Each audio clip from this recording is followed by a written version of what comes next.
জামালপুরের ইসলামপুর উপজেলার ভরসা বন্দে এবার মৌসুমে সরিষা বাম্পার ফলন হয়েছে। কৃষকরা বলছেন অন্যান্য যে কোনো বারের চেয়ে এবার সরিষার ফলন হবে সবচেয়ে বেশি, আর এতে খুশি অত্র এলাকার কৃষকরা। বিস্তারিত ইসলামপুর প্রতিনিধি মোহাম্মদ মামুন মিয়ার প্রতিবেদনে। গ্রাম বাংলার ঐতিহ্যবাহী আকর্ষণীয় ফসল হলো সরিষা। শীতকালে দিগন্ত জুড়ে হলুদ সর্ষে ক্ষেতের নজর কাড়ার সৌন্দর্য মুগ্ধ করে সবাইকে।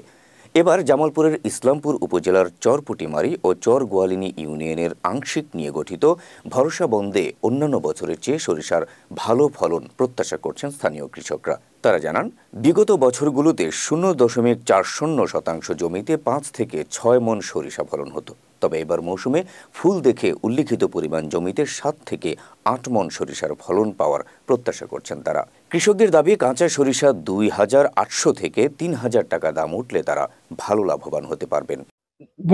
বৈশা বন্দে আমরা সরিষা চাষ করি। আগে সরিষা চাষ করছি, মানে আগের তুলনায় এখন অনেকটাই সরিষা আমাদের এই বৈশা বন্দে সরিষা অনেক ভালো। তো আমি 40% মাটি সরিষা করছি।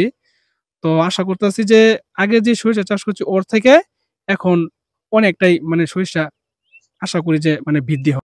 ইনশাআল্লাহ আশা করি অন্যান্য বছরের তুলনামূলকভাবে এবছর সরিষার ফলন আল্লাহ ভালো বেশি।